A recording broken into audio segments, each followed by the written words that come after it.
बिस्मिल्लाहिर रहमानिर रहीम। तो उठाए दाओ।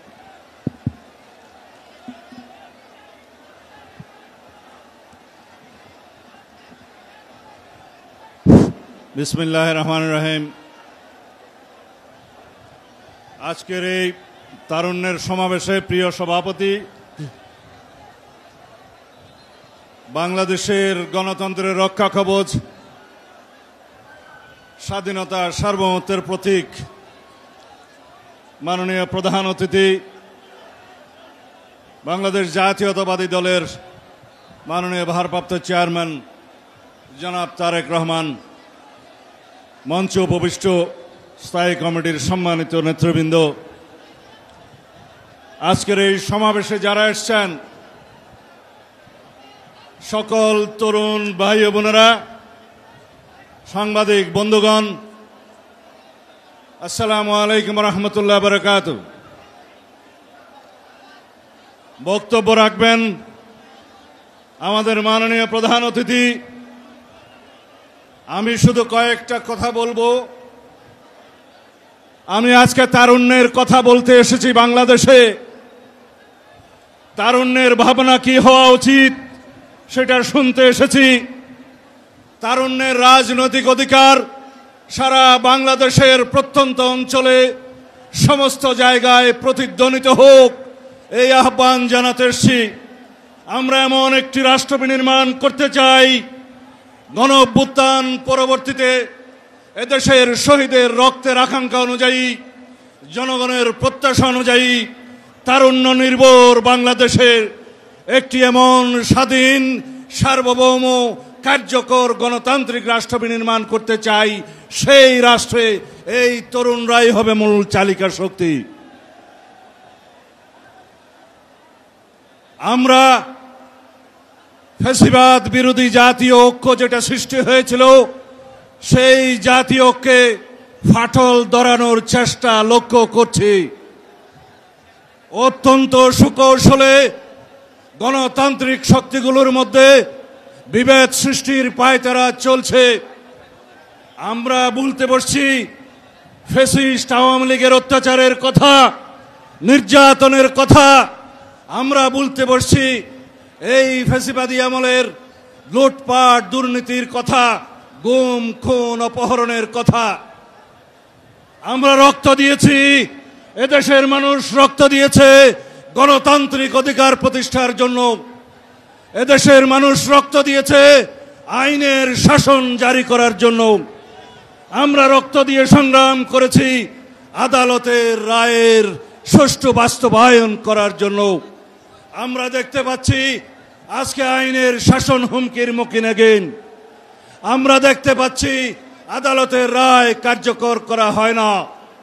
সেই পরিস্থিতিতে আমরা আহ্বান জানাবো, আমরা যেন সকলে ঐক্যবদ্ধ থাকি, গণতন্ত্রের পক্ষে সকল শক্তির মধ্যে দৃঢ় ইস্পাত দৃঢ় আমরা সংকল্প তৈরি করি, ঐক্য তৈরি করি। বাংলাদেশের সামনে যাতে কোনোদিন আবার নব্য স্বৈরাচারের উৎপাদন না হয়, ফ্যাসিবাদের উৎপত্তি না হয়। আমরা সেই রকম একটি সংবিধান চাই, সেই রকম একটি রাষ্ট্র কাঠামো চাই, সেই রকম রাষ্ট্র সংস্কার করতে চাই, যেই রাষ্ট্রের মধ্যে আর কোনোদিন কোনো স্বৈরাচারের উৎপত্তি হবে না, আর কোনোদিন সংসদীয় ফুয়েরারের উৎপত্তি হবে না, আর কোনোদিন রাষ্ট্রে স্বৈরাচারের ফ্যাসিবাদের উৎপত্তির কোনো প্রজনন স্থল হবে না। এই দেশে আমরা জানি 200 বছরের ব্রিটিশ শাসনের সময় ইস্ট ইন্ডিয়া কোম্পানি যেই লুটপাট করেছিল, তার চাইতেও বহুগুণ লুটপাট করেছে আওয়ামী ফ্যাসিবাদী শক্তি। তারা বিগত 15-16 বছরে প্রতি বছর 2 লক্ষ কোটি টাকা করে মোট প্রায় 30 লক্ষ কোটি টাকা এদেশের জনগণের সম্পদ বিদেশে পাচার করেছে। তারা 4 লক্ষ কোটি টাকা ব্যাংকের খেলাফি ঋণ রেখে গিয়েছে, দেশের মানুষের টাকা লুটপাট তছরূপ করেছে। মেগা প্রকল্পের নামে 2,80,000 কোটি টাকা মেগা দুর্নীতি করেছে এই ফ্যাসিস্ট হাসিনা। তারা বাংলাদেশে যেই রকম রাজনৈতিক বিবেচনায় ব্যাংকিং খাতে লোন দিয়েছে, ঋণ দিয়েছে, সেই ঋণ দিয়ে 24টা পদ্মা সেতু করা যেত, এই কথা আমি বলছি না। এই সমস্ত তথ্য দেবপ্রিয় ভট্টাচার্যের নেতৃত্বে গঠিত শ্বেতপত্র কমিটির রিপোর্টে প্রদান করা হয়েছে। আমরা আজকে আওয়ামী দুর্নীতির ইতিহাস মানুষকে স্মরণ করিয়ে দিতে চাই। আমরা যেন পরস্পর ফ্যাসিবাদ বিরোধী গণতান্ত্রিক আন্দোলনে যেই সমস্ত শক্তি আছি তারা যেন আমরা একতাবদ্ধ হয়ে আমাদের একমাত্র শত্রু, রাজনীতির শত্রু, এই দেশের গণশত্রু শেখ হাসিনা এবং আওয়ামী লীগকে প্রতিহত করি চিরতরে। এইটাই আমাদের শপথ হোক। আর আওয়ামী লীগের ইতিহাস যদি বলতে চাই, আপনাদেরকে স্মরণ করিয়ে দেওয়ার জন্য, আওয়ামী লীগের জন্মলগ্ন থেকে আজ পর্যন্ত আওয়ামী লীগ কোনোদিন গণতন্ত্র বুঝেনি।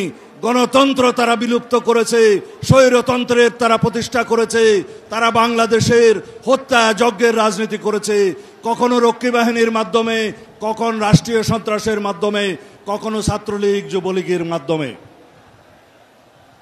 আমরা যারা গণতন্ত্রের পক্ষে সংগ্রাম করেছি, আমরা যারা আমাদের দেশনায়ক তারেক রহমানের নেতৃত্বে দীর্ঘ 15-16 বছর বাংলাদেশে ফ্যাসিবাদ বিরোধী গণতান্ত্রিক সংগ্রাম করেছি, তারা আমরা আজকে কোন দেশের নাকি এজেন্ট হয়ে গিয়েছি। এই সমস্ত বয়ান কারা করছে? যারা আমাদের বক্তব্য মনে করে এই দেশের গণতন্ত্রের পক্ষে কথা, যারা মনে করে আমরা এদেশের স্বাধীনতার সার্বভৌমত্ব রক্ষা করার পক্ষে কথা বলছি, তারা মনে করে তারা তার বিরুদ্ধে। আমরা বুঝি এই দেশে পরস্পরের মধ্যে বিভেদ সৃষ্টির মধ্য দিয়ে ফ্যাসিবাদী শক্তি নতুন করে আবার পায়তারা করছে এদের মাধ্যমে বাংলাদেশে প্রবেশ করার জন্য। আমরা নির্বাচনের রোডম্যাপ চেয়েছিলাম, আমরা কারো পদত্যাগ চাইনি। পদত্যাগের নাটক দেখেছে বাংলাদেশের মানুষ। আমরা সুস্পষ্ট জাতীয় সংসদ নির্বাচনের জন্য অতি অবশ্যই ডিসেম্বরের মধ্যে একটি রুটম্যাপ চেয়েছি। আমরা গণতান্ত্রিক অধিকারের জন্য যদি কথা বলি, সেটা যদি আমাদের অপরাধ হয়, সেই অপরাধ আমরা বারংবার করতে থাকব। আমরা আশা করি এই সরকার আইনের শাসন প্রতিষ্ঠা করবে, আদালতের রায় কার্যকরের মধ্য দিয়ে ইশরাক হোসেনের শপথ পাঠ করাবে, এই সরকার নির্বাচনের জন্য রোডম্যাপ প্রদান করবে। অন্যথায় যদি এই অন্তর্বর্তীকালীন নিরপেক্ষ সরকারের বিরুদ্ধে গণতন্ত্রের দাবিতে, নির্বাচনের দাবিতে বাংলাদেশের মানুষকে আন্দোলন করতে হয়, সেটা হবে ইতিহাসে একটি দুর্ভাগ্যজনক অধ্যায়।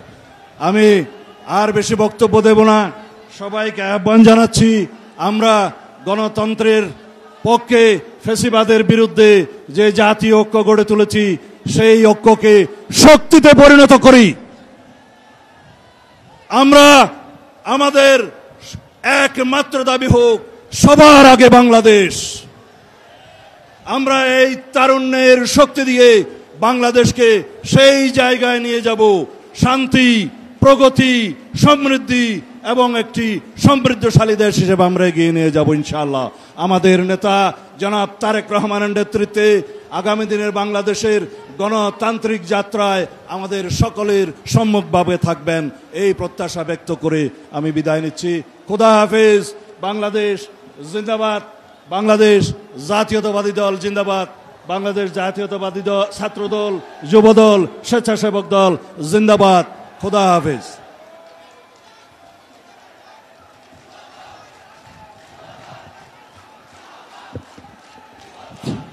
প্রিয় সমাবেশ, আমরা দীর্ঘ 17 বছর লড়াই করেছি। এই সামান্য বৃষ্টি আমাদের কাছে কিছুই না। কর্মী ভাইরা যে যেখানে আছেন সেখানে বসে থাকবেন। আমাদের মাঝে জাতীয় অনেক নেতৃবৃন্দ উপস্থিত হয়েছেন। আমাদের মাঝে উপস্থিত হয়েছেন বাংলাদেশ জাতীয়তা